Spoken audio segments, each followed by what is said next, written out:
Hey guys, Dino here, and I'm back with Portal 2 Part 6. So, last time I think I left off, I said something ridiculous about claiming that this was going to be the conclusion to Portal. So apparently I lied. There's a lot left to it. I was on like room, I think it said like 19 of 22 or 20 of 22, something like that, when I said that.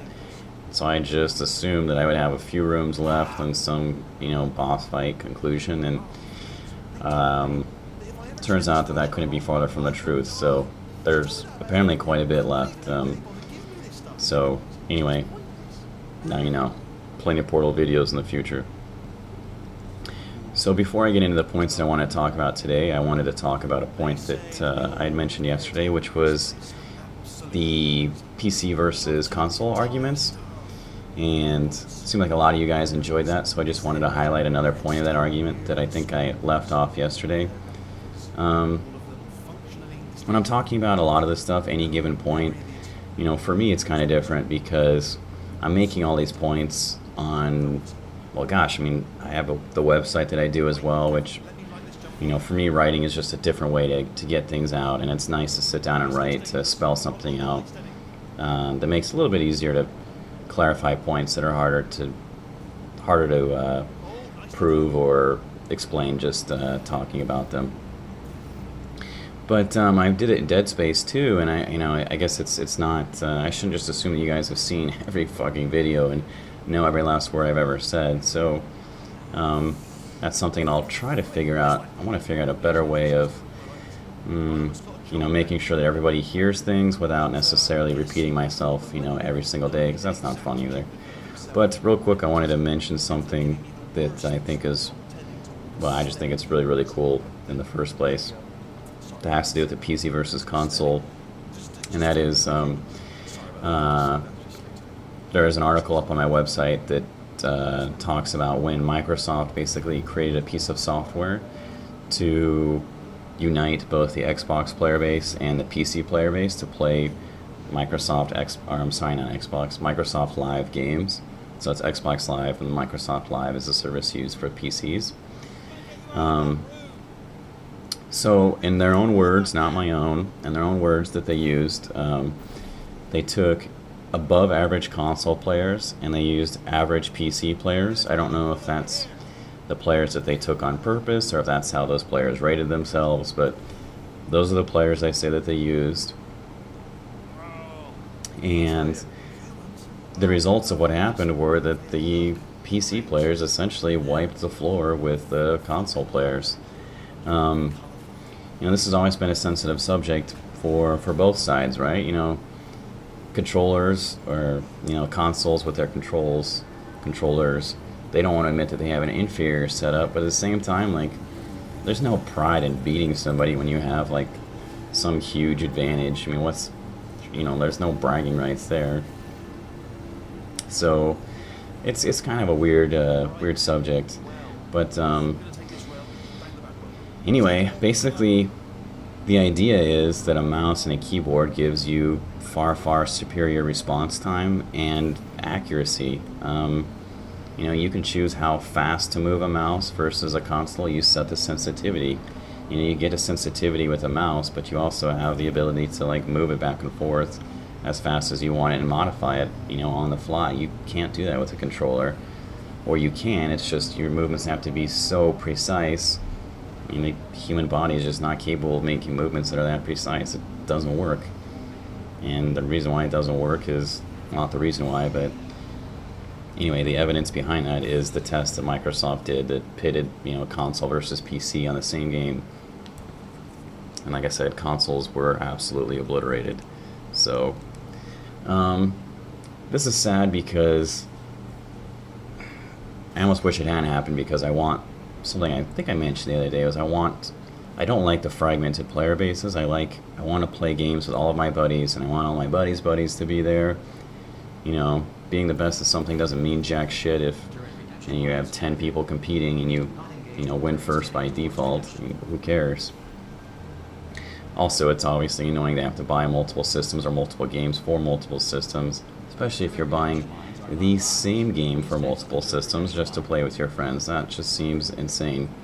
Um, and like I talked about yesterday, there's a lot of financial and economic incentive for consoles to use a mouse and keyboard. But it sounds, I don't know, it sounds like a dangerous thing to potentially do, because they might end up fragmenting the player bases even further than they have by not only having the consoles. You have PSN, or PS3 does its own thing, Xbox does its own thing, computers, PCs do their own thing. And so what happens if consoles decide to use the mouse and keyboards, and then you have like controller only lobby or mouse and keyboard only lobby, and maybe another lobby that combines both. Well, now you just decrease the player bases by 3 times. That sucks. So I have a really hard time seeing the next generations of consoles coming out, like I said, that will be out until probably sometime around 2025 by the time they do come out, and they'll stick around until then. I have a hard time imagining those not using mouse and keyboards for a variety of different reasons. The Hulu, the Netflix, PSN has a basic web browser going on. Essentially consoles are computers designed with gaming at the forefront, whereas in the past, computers were designed literally with word processing at the forefront. And as hopefully all of us know, computers have surpassed, the next version of Microsoft Word coming out. So nobody buys a computer to run the latest version of Microsoft Word. At least I really hope they're not.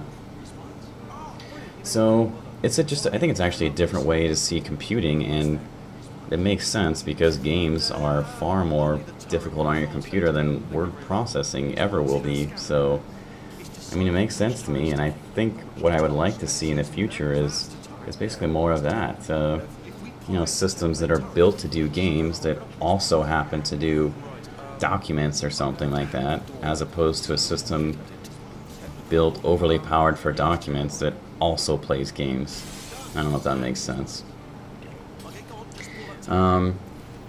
So anyway, just to talk about that a little bit, let's see, I wanted to also bring up the team player versus the individual. This is an interesting concept because it takes into account your different game types. Is it a conquest style game like Battlefield with different points to capture around a map, or is it something more like COD, which is a team deathmatch style game? And then COD has a whole lot of factors into it that want to encourage basically the casual gameplay, things like kill streaks. And so when you have a team deathmatch game with kill streak bonuses, basically what you do is you're catering to the most casual player possible by encouraging them to do things that a lot of people don't like, which is sit in a corner and camp. Basically ignore any and all elements of the gameplay that would focus on teams doing something together. So, but I don't know, I was just talking about this with Bruce. One of his pet peeves is basically playing with other individuals who prefer to sit in a corner and, kill whore or something like that.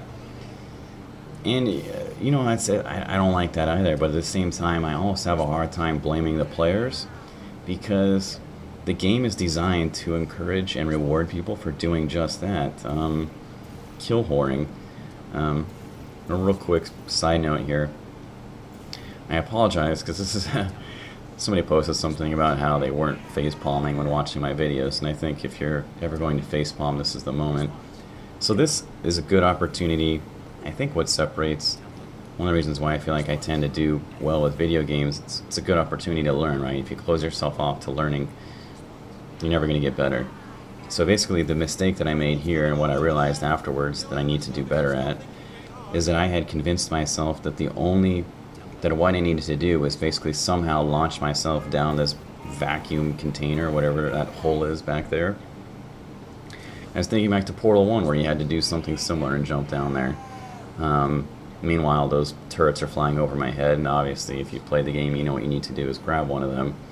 But I had convinced myself that what I needed to do was jump down there, and that was the only way it was going to happen. And so I'd close myself off to all other possibilities. Anyway, so basically, you know, bit of a tangent, but I feel like the best players definitely have a better time adapting to what's going on around them, as opposed to rigidly sticking to a set schedule or a game plan. I've mentioned it a few times before.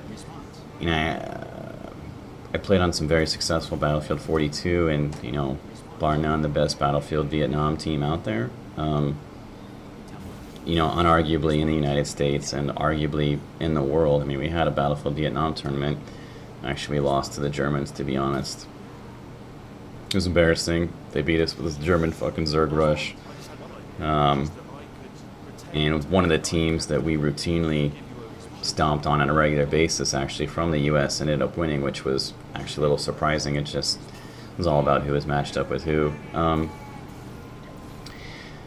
go back. That actually one affects the team stuff I was saying. But, oh gosh, where was I going with that? Anyway, I can't remember where I was going with that, so forget about it. So let's go back to the team stuff. What was interesting when playing like the Battlefield Vietnam things, when we were actually in the World Tournament, this was really interesting. We were in a match, and you know, I who knows what map it was, doesn't matter. I'm sure a lot of you guys didn't even play Battlefield Vietnam, so it's kind of worthless. But it had both choppers and planes and infantry and tanks.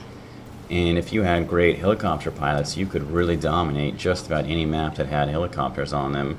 And luckily for my team, we had some amazing helicopter pilots. And so basically in that match, in one of the matches early on, it was very, very obvious that we had clear, you know, air superiority as far as helicopters were going. We were doing much, much better at just myrtleizing the entire team with our choppers, right?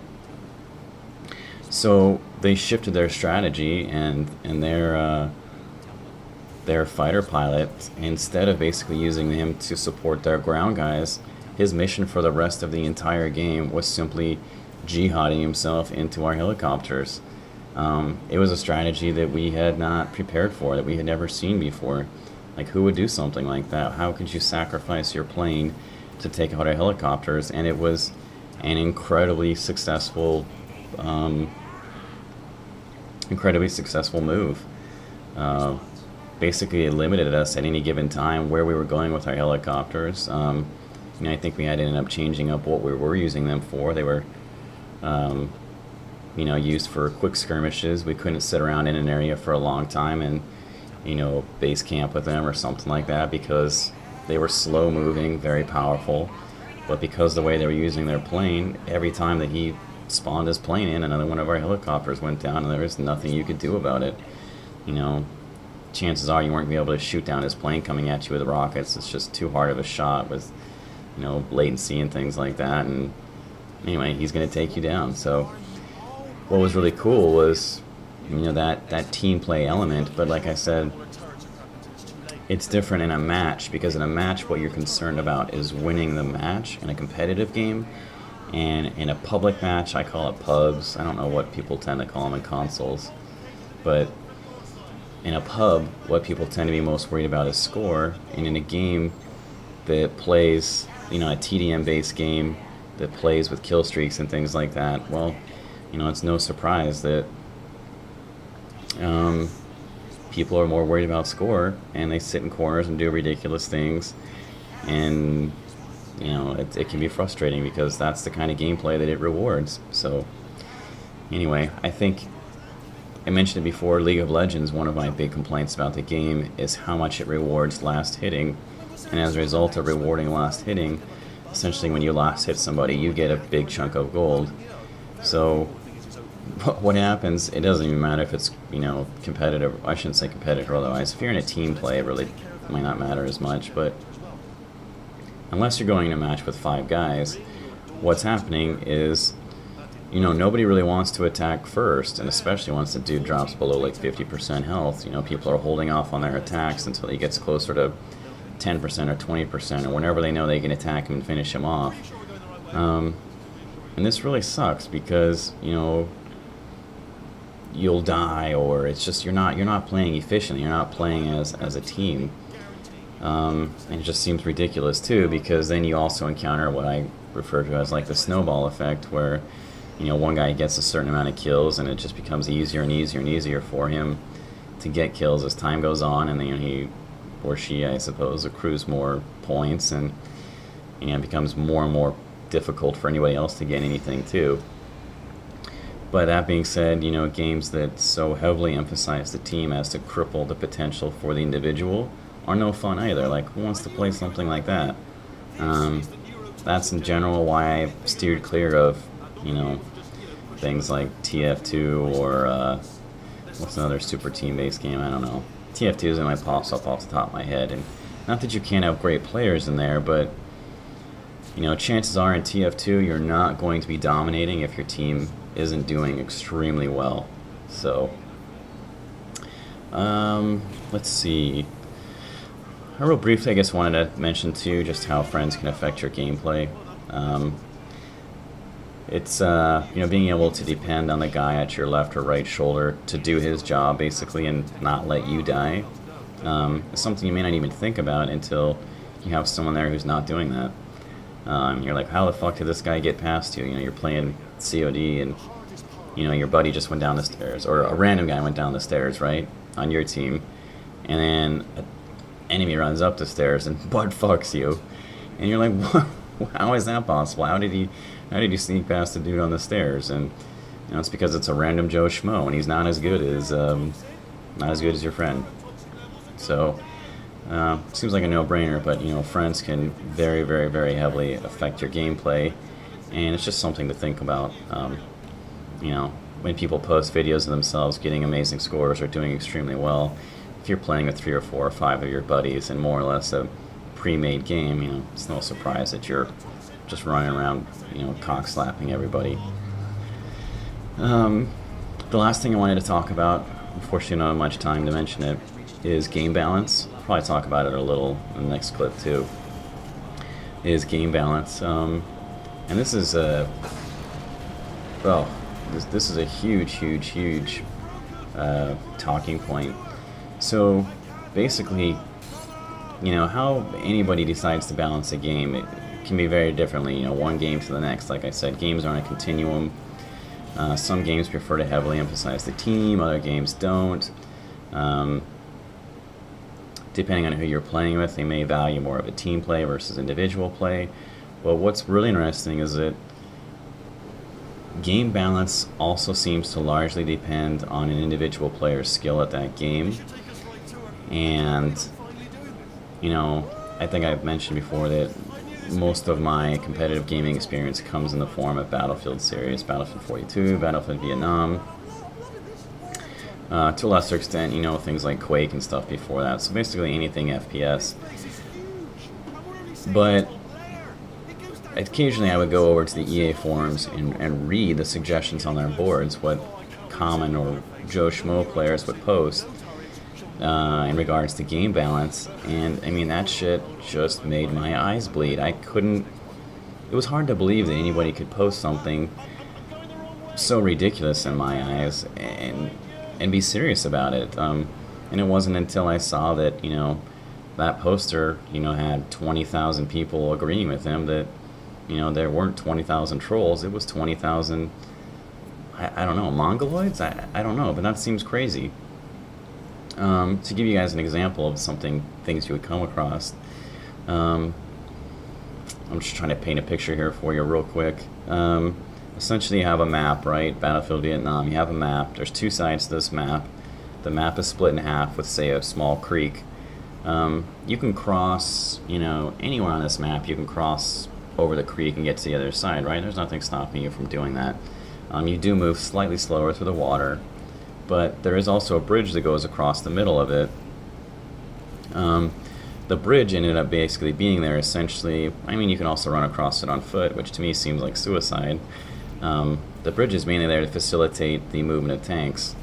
So, what, around 20 to 30,000 people on EA forums were saying and disagreed with me about was the bridge was the only place for them to cross. They hadn't fathomed crossing anywhere else. And not only that, because the bridge was such a hot spot for activity, they wanted a different way to propel themselves across from one side of this map to the other.